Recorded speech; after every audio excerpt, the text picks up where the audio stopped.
Hi, എല്ലാവർക്കും നമസ്കാരം. ഇന്ന് വളരെ എളുപ്പത്തിൽ ഉണ്ടാക്കാൻ പറ്റുന്ന നല്ല ക്രിസ്പി ആയിട്ടുള്ളൊരു സ്നാക്കിൻ്റെ റെസിപ്പിയാണ് ചെയ്യാൻ പോണത്. 4 മണിക്കൊക്കെ ചായയുടെ കൂടെ കഴിക്കാനായിട്ട് നല്ല ടേസ്റ്റാണ്. വളരെ സിമ്പിളാണ് കേട്ടോ അത് ഉണ്ടാക്കാനായിട്ട്. അപ്പോൾ ഇതിനായിട്ട് ഒരു ബൗളിലേക്ക് 1 കപ്പ് മൈദ എടുക്കാം. മൈദ അല്ലെങ്കിൽ ഓൾ പർപ്പസ് ഫ്ലോർ എടുക്കാം. ഇതിലേക്ക് 1 ടീസ്പൂൺ ജിഞ്ചർ ഗാർലിക് പേസ്റ്റ് ചേർക്കാം. പിന്നെ ഒരു 1/4 ടീസ്പൂൺ മഞ്ഞൾപ്പൊടി, 1 ടീസ്പൂൺ മുളക് പൊടി, നല്ല മുളക് പൊടിയാണ് ചേർത്തേക്കുന്നത്. നല്ല എരിവ് വേണമെന്നുണ്ടെങ്കിൽ നിങ്ങൾ കുറച്ചധികം കൂടി മുളക് പൊടി ചേർത്തോളൂ. എരിവൊക്കെ നമ്മുടെ ഇഷ്ടം പോലെ കൂട്ടുകയും കുറയ്ക്കുകയൊക്കെ ചെയ്യാം കേട്ടോ. പിന്നെ ഒരു ഫ്ലേവറിന് വേണ്ടിയിട്ട് ഞാൻ കുറച്ച് നല്ല ജീരകം ചേർക്കുന്നുണ്ട്. ഇത് ക്രഷ് ചെയ്തിട്ടാണ് ചേർക്കണത്. അപ്പോൾ നിങ്ങൾക്ക് പൊടി ചേർക്കണമെന്നുണ്ടെങ്കിൽ ഒരു 1/4 ടീസ്പൂൺ പൊടി ചേർക്കാം. അല്ലെന്നുണ്ടെങ്കിൽ ചതച്ചിട്ട് ഇതുപോലെ ക്രഷ് ചെയ്തിട്ട് 1/4 ടീസ്പൂൺ ചേർക്കാം. പിന്നെ 1/2 ടീസ്പൂൺ കറുത്ത എള്ള് ചേർക്കുന്നുണ്ട്. കറുത്ത എള്ള് നിങ്ങളുടെ കയ്യിൽ ഇല്ലയെന്നുണ്ടെങ്കിൽ ഒഴിവാക്കാം കേട്ടോ. ഉണ്ടെന്നുണ്ടെങ്കിൽ ചേർക്കാം. പിന്നെ ആവശ്യത്തിന് ഉപ്പ് ചേർക്കാം. ഞാനിവിടെ 1/2 ടീസ്പൂൺ ഉപ്പ് ചേർക്കുന്നുണ്ട്. 1/2 ടീസ്പൂൺ ഫുൾ എടുത്തിട്ടില്ല, 1/2 ടീസ്പൂണിനേക്കാളും കുറച്ച് കുറവ് ഉപ്പ്. പിന്നെ 1 ടേബിൾ സ്പൂൺ വെളിച്ചെണ്ണയും കൂടി ചേർത്തതിന് ശേഷം നന്നായിട്ടൊന്ന് മിക്സ് ചെയ്ത് കൊടുക്കാം. ഇനി നമുക്ക് ആവശ്യത്തിന് വെള്ളം ചേർത്തിട്ട് കുഴച്ചെടുക്കാം. ഞാനിവിടെ 1/2 കപ്പ് വെള്ളം എടുത്തിട്ടുണ്ട്. ഇത് മുഴുവൻ നമ്മൾ ചേർക്കത്തില്ല, കുറച്ചായിട്ട് ചേർത്ത് കൊടുക്കാം. എന്നിട്ട് ലാസ്റ്റ് ഞാൻ പറയാം എന്തോരം വെള്ളം ചേർത്തു എന്നുള്ളത്. മൈദ ആയതുകൊണ്ട് നമുക്ക് കുറേ വെള്ളം വേണ്ടി വരില്ല ഇത് കുഴയ്ക്കാനായിട്ട്. കുഴയ്ക്കുന്നതിനിടയ്ക്ക് നിങ്ങളൊന്ന് ജസ്റ്റ് എടുത്ത് ഉപ്പൊന്ന് നോക്കുക, ടേസ്റ്റ് ചെയ്ത് നോക്കുക. ഉപ്പ് പോരാന്നുണ്ടെങ്കിൽ ചേർത്ത് കൊടുക്കുക കേട്ടോ. ഒത്തിരി ലൂസാക്കിയിട്ട് കുഴച്ച് കളയരുത്. നമ്മൾ ചപ്പാത്തിക്കൊക്കെ കുഴയ്ക്കുമ്പോൾ കുറച്ച് ലൂസായിട്ടല്ലേ, കുറച്ച് സോഫ്റ്റായിട്ട്, ലൂസല്ല കുറച്ച് സോഫ്റ്റായിട്ടല്ലേ നമ്മൾ കുഴയ്ക്കുന്നത്.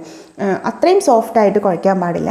കുറച്ച് കട്ടിയിൽ വേണം കുഴച്ചെടുക്കാനായിട്ട്. എന്നാൽ നമുക്ക് പരത്തിയെടുക്കാനൊക്കെ ഉള്ള ഒരു മയവും വേണം താനും. ഇപ്പോൾ നന്നായിട്ട് കുഴച്ചെടുത്തിട്ടുണ്ട്. നമുക്ക് ഇതിൻ്റെ മേലെ കുറച്ച് വെളിച്ചെണ്ണയും കൂടിയിട്ട് തടവി കൊടുക്കാം. ഇത്രയും വെള്ളമാണ് കേട്ടോ ഞാൻ യൂസ് ചെയ്തത്. അതായത് 1/2 കപ്പ് എടുത്തിട്ടുണ്ടായിരുന്നു, 1/4 കപ്പ് വെള്ളം മാത്രമേ എനിക്ക് ഇതിലേക്ക് യൂസ് ചെയ്യേണ്ടി വന്നിട്ടുള്ളൂ.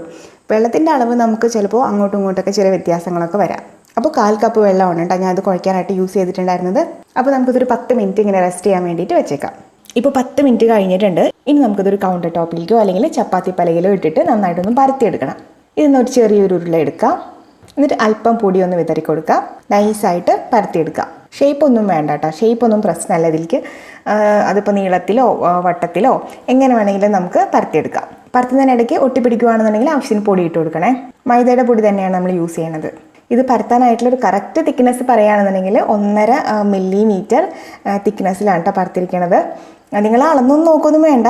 അളവ് പറയുമ്പോൾ നിങ്ങൾക്ക് അറിയാൻ പറ്റുമല്ലോ ഏകദേശം എത്ര ഉണ്ടാവും എന്നുള്ളത്. ചിലപ്പോൾ നമ്മൾ കാണിക്കുന്നതിനേക്കാളും ആക്യുറേറ്റ് ആയിട്ട് നിങ്ങൾക്ക് അറിയാൻ വേണ്ടിയിട്ടാണ് ഞാൻ അളവ് പറഞ്ഞത്. അല്ലാണ്ട് സ്കെയിലൊന്നും എടുക്കണ്ട കേട്ടോ.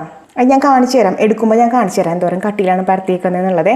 ഇനി നമുക്ക് കത്തി വെച്ചിട്ട് ഇതുപോലെ നേരെ ഒന്ന് കട്ട് ചെയ്ത് കൊടുക്കുക ആദ്യം തന്നെ.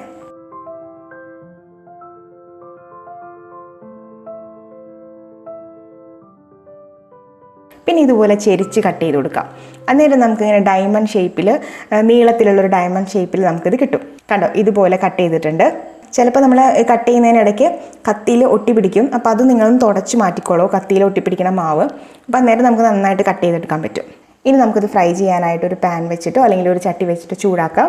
ആവശ്യത്തിന് വെളിച്ചെണ്ണ ഒഴിച്ചു കൊടുക്കാം. ഞാനിവിടെ വെളിച്ചെണ്ണയാണ് യൂസ് ചെയ്യണത്. നിങ്ങൾക്ക് ഏത് ഓയിൽ വേണമെങ്കിലും യൂസ് ചെയ്യാം കേട്ടോ. നമ്മൾ ഡീപ് ഫ്രൈ ആണ് ചെയ്യണത്, പക്ഷേ എന്നാലും ഒത്തിരി ഹൈറ്റിലൊന്നും എണ്ണ ഒഴിക്കൊന്നും വേണ്ട കേട്ടോ. അപ്പോൾ ഓയിൽ നന്നായിട്ട് ചൂടായിട്ട് വരട്ടെ, അതുവരെ നമുക്ക് വെയിറ്റ് ചെയ്യാം. നോക്കിയാൽ ഇതുപോലെ ഈ ഒരു തിക്നെസ്സിലാണ് ഞാൻ പരത്തിയെടുത്തിരിക്കണം കേട്ടോ. കണ്ടോ, ഓയിൽ നന്നായിട്ട് ചൂടായി വന്നിട്ടുണ്ട്. ഇനി നമുക്ക് ഇതുപോലത്തെ ഒരു ചട്ടുകോ അല്ലെങ്കിൽ ഒരു സ്പാറ്റിലയോ പോലത്തെ എന്തെങ്കിലും വെച്ചിട്ട് ഇങ്ങനെ എടുത്ത് സ്ലോലി എടുക്കുക. നല്ല ചൂടായിട്ടുള്ള ഓയിലിലേക്ക് ഇട്ട് കൊടുക്കാം. ഒത്തിരി ക്രൗഡഡ് ആയിട്ട് ഇടണമെന്നില്ല, നമ്മുടെ പാനിലുള്ള സ്പേസ് അനുസരിച്ചിട്ട് ഇട്ട് കൊടുക്കാം. ഒരു മീഡിയം തീയിൽ വെക്കുക. കുറച്ച് കഴിയുമ്പോൾ ഇതിൻ്റെ കളറൊക്കെ ഒന്ന് ചേഞ്ച് ആയിട്ട് വരും. ചെറുതായിട്ട് ഇങ്ങനെ പൊന്തി ബബിൾസൊക്കെ വന്നു തുടങ്ങും. ഇതുപോലെ ഒരു ഗോൾഡൻ കളറിൽ മൊരിഞ്ഞ് വരുമ്പോൾ നമുക്കിത് എടുത്ത് മാറ്റാം. ഇതുപോലെ തന്നെ നമുക്ക് എല്ലാം പരത്തി കട്ട് ചെയ്ത് ഫ്രൈ ചെയ്തെടുക്കാം. ഇപ്പോൾ നമ്മളെല്ലാം ഫ്രൈ ചെയ്തെടുത്തിട്ടുണ്ട്. നോക്കിയാൽ നല്ല കറുമുറ ഇരിക്കുകയാണ്. ഞാനിതൊന്ന് ക്രഷ് ചെയ്ത് കാണിച്ചു തരാം. ഞാനിതൊന്ന് പൊട്ടിച്ച് കാണിച്ചു തരാം. നമുക്ക് 4 മണിക്ക് ചായയുടെ കൂടെ ഒക്കെ കഴിക്കാനായിട്ട് നല്ല അടിപൊളിയാണ്. നമ്മളിങ്ങനെ കഴിച്ചുകൊണ്ടേയിരിക്കും. ഇതിൻ്റെ മധുരമുള്ള വേഷനും ഉണ്ട് കേട്ടോ. നമ്മൾ ചെയ്തത് എരിവുള്ള വേഷനാണ്. മധുരമുള്ള ഡയമണ്ട് കട്ടും ഉണ്ട്. ആ റെസിപ്പി നമുക്ക് പിന്നീട് വീഡിയോ ചെയ്യാം കേട്ടോ. ഇത് നന്നായിട്ട് ചൂടാറിയതിന് ശേഷം എയർ ടൈറ്റ് ആയിട്ടുള്ള ഏതെങ്കിലും ടിന്നിലിട്ട് വെച്ചിട്ടുണ്ടെങ്കിൽ കുറേ നാളിരുന്നോളും.